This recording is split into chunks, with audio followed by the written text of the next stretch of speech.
Ever since I moved over to the Netherlands, I've been always surprised at the amount of American cars I see. And I don't mean American branded cars. I mean cars that were never sold in Europe that have been imported over to the Netherlands or other countries and are being driven around here. These are like American market cars. And I've always been fascinated by the fact that somebody chooses to drive these cars over here, but also the process of importing a car from the United States or Canada over to the Netherlands or any other European country. And now I'm going to embark on that journey myself. The Mercury Grand Marquis is coming across the pond. Let's get started. Yes, the Panther platform car is coming across the pond. If you haven't seen my last video, go ahead and check it out. I'll link to it in the description below. When I was back in Florida, I talked about the Mercury Grand Marquis that I purchased to drive while I was over there. And one of the ideas I had was to import this car over to the Netherlands. And why did I want to do that? Well, one, it's kind of goes with this theme of seeing these rare American market cars over in the Netherlands and in Europe, but also because it's kind of a dying breed. As I've mentioned, it's the last V8 rear-wheel drive, body-on-frame, large American sedan. And there's something special and unique about it. And since there's not many of these and this one was in good condition, I figured that, it would be interesting to drive that over here for a little bit. But there's also probably somebody who would be really interested in this vehicle considering the market in the Netherlands. So that's what I've decided to do. I've decided to import the Mercury Grand Marquis over into the Netherlands, and I'm going to talk a little bit about that process today. As I mentioned, when I moved over here, and even to this day, I'm always surprised to see American market vehicles over in the Netherlands, in other European countries that I visit, and these stick out to me because I know that these vehicles were never sold here. You can see some examples here, and I also follow this Facebook group, Foreign Market Car Spottings.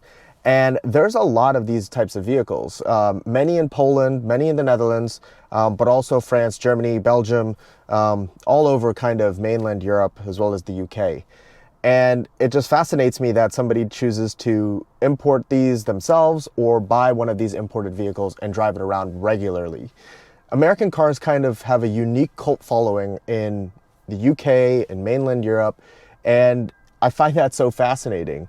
I mean, many European cars are also sold in the US, and there's, some European car following as well.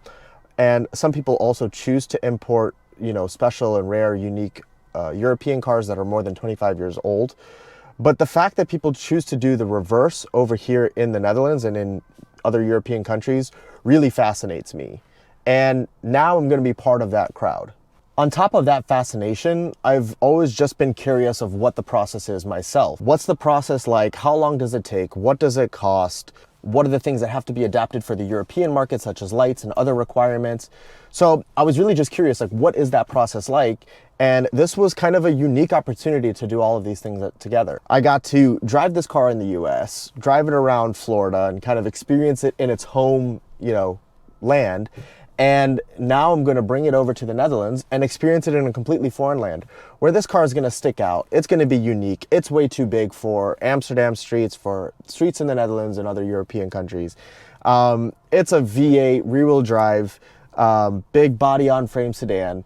It's completely out of context here, and there's something unique and special about that, and I really wanted to experience that and find out the process to do that, to bring that type of car over here. Because people do it all the time. This isn't the first time that somebody is doing it.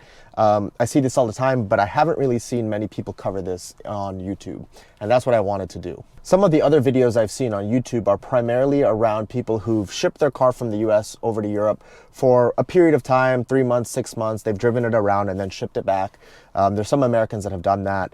Vice versa, there's people who visit North America, US, Canada, ship their car from Europe. They can have it over there for a maximum of a year and drive it around. And I think you've seen Shmi do this with supercars, but never really people doing it with normal cars and kind of covering that process. And that's one of the things that I find unique. And I said, you know what? I want to do that myself. I want to document it and share it with all of you. So I've decided that I'm going to ship the car to the Netherlands. Before I do that, I'm going to place a couple AirTags. One's going to be with the keys, and one I'm going to zip tie to the trunk of the car. And we'll see if we can track it as it's shipped across the Atlantic Ocean.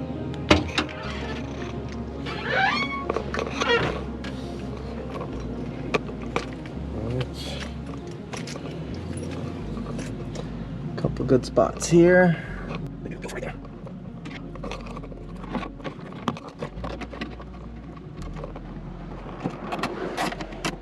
Okay, we've got an AirTag placed in the trunk. So as you can see, I've put some AirTags on the vehicle. I've put one in the trunk of the vehicle and one on the keys. And you can see here, as of filming, this is kind of where the vehicle is. I have gotten an update on the ship date. So it's gonna leave the port of Savannah, Georgia in the United States on April 8th, so just less than a week from now. And it will be arriving in Rotterdam on April 19th. The car was picked up in Florida at my in-laws' house on March 17th. So it's been in Savannah, Georgia for a couple weeks while all of the preparations are taking place to validate the paperwork, arrange a shipping date, and get it put into a shared container that will be shipped across to Rotterdam. And that's the process that I know of so far. Once the vehicle is here, I'm going to do a follow-up video and cover all of the details in much more detail, as well as the cost that it's costing to ship this over and actually import it into the Netherlands and have it registered. If you want more real-time updates, go ahead and follow me on Twitter. I've been posting some updates there on this thread. As I see updates from the AirTags, I'm posting that. Now, what's interesting right now is I'm pretty sure the vehicle is in a container because I haven't gotten any updates from the vehicle's AirTag in a few days. But the keys are still somewhere separate.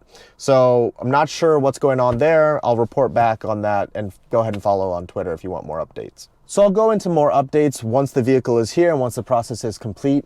Like I said, if you want more kind of ad hoc updates, go ahead and follow me on Instagram or Twitter. I'll post things there as I find out about them. But right now, it'll probably take a few more weeks for the vehicle to arrive in Rotterdam, clear customs, go through the inspection process and registration process, and I'll cover all of that in more details in a follow-up video. But let me know in the comments below what questions you have, either about importing the car, about driving this big American vehicle around the Netherlands. What video ideas would you want to see? I want to make a few videos from this vehicle, driving it here, kind of out of its context and in a foreign land.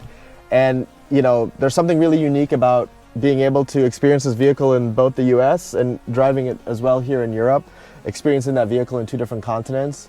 So I'm really excited about this. Let me know what questions you have in the comments below, and go ahead and follow me on social media, Twitter and Instagram @Kurleem. And until then, thanks for watching.